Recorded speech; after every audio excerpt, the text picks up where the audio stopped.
All right, a Propel match summary. We thought this could come down to serving, and Zverev had better numbers across the board, Chanda. Yeah, and that was going to be the key always, to not only not play as much behind the second serve, but also to defend that shot if he had to play behind it, and he did it beautifully. 62% of those second serve points won, and didn't back off on the speeds. 113 miles per hour on average for that second serve, and I think that was the key. It was more the aggressive mindset overall for Zverev, and that kept him through start to finish. Well, Sasha's trying to get himself off of this list.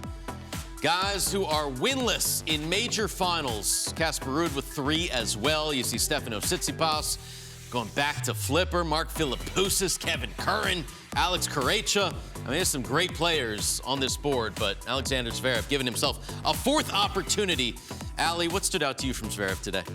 Yeah, I think the fact, Chanda touched on it, I mean, the fact that he served so incredibly well, and it wasn't just the first serve, which he has rarely, in every match that he's played, all 6 matches, dropped below 70% of first serve percentage, as well as backing it up so well on his first ball. But it is really the second serve that has stood out, in my opinion, in terms of setting him apart from his opponents. He does have the aggressive perspective on that serve, and he is typically around 10 miles per hour quicker than everyone else on tour with that second serve. Historically, it's given him a lot of double faults, but I feel like we're seeing him, especially here at Roland Garros, being able to control that shot. And I think today he really made Mensik uncomfortable off the baseline. Mensik didn't know where to go. I feel like he was trying to take the backhand up the line to Zverev's forehand, but he was kind of pressing when he did it. And credit to Zverev, he stuck in there the entire match, not really that many mental lulls. So I think mentally it was a great effort from him.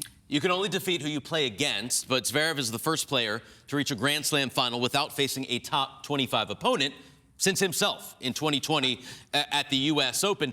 How does that set him up for a final against a top 10 player? I mean, you would say it doesn't set him up perfectly because he hasn't had to face one of those top players. Having said that, Mensik is a player that can play as a top 10 player, and all you can do is beat the players that are in front of you, and that's exactly what he has managed to do. So, it's been impressive. I think what stood out to me really for him was his reaction to winning that match. He was slightly bored by it. He didn't care. He wants this title. That's all he's thinking about. When you say, congratulations, well done, you're in the finals, he doesn't care. He knows he needs to win, and this is his opportunity to do it with the draw that he's had. And, we'll see what happens if he can, one more match, if he can continue serving the way he's been serving, and then be relaxed enough on the forehand to control things. If he does those 2 things, he'll probably win.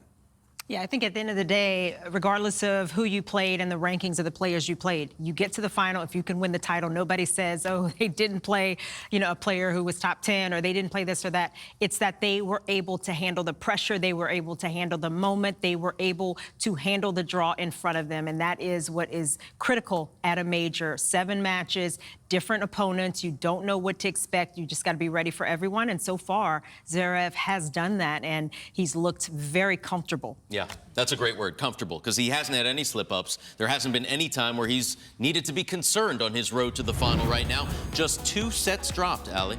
I mean, that's a great effort. And as you guys pointed out, you can only beat the players that are in front of you. And I think it was, for me, that Hodar match where he really, he was tested in terms of this was a young player coming up, a lot of focus on Hodar. How was he going to emotionally handle that? And Zverev did an excellent job. Even getting off to that slow start, he was able to get it done in 3 sets. And then, of course, we saw him against the other youngster today against Mensik, and he did a beautiful job getting through those. He did fall behind a break against DeJong in the first set. He fell behind a break against Hodar, and he started slowly today, didn't get broken, but almost got broken to fall behind. I feel like Kaboli needs to get off to a quick start because that's the one time when Zverev hasn't played well. And once he's gotten the first set, he's been a better player than everyone else he's played. It's been impressive for Sasha Zverev. On the other side, I mean, we didn't think Jakub Mensik would make it this far, especially after he had to get wheeled off the match court in the second round, Chanda. So impressive for him to get to the semifinals, but something was off today. Yeah, and you wonder if it was something physically that prevented him from playing the kind of tennis we've been seeing him play in his lead-up matches. Don't really know, but at the end of the day, he did have some hard-fought battles. And you mentioned that second-round match, the fact that he was able to get through it and recover. We didn't know how we would play subsequent matches. And I think there's a lot he should be proud of. He showed himself what he's capable of and his ability to play the type of tennis he played under pressure when matches were at hand to get to the semifinal. And against Zverev, he was right there. If he could have gotten a better start maybe in that fourth set, that was critical, and he didn't. He got broken early.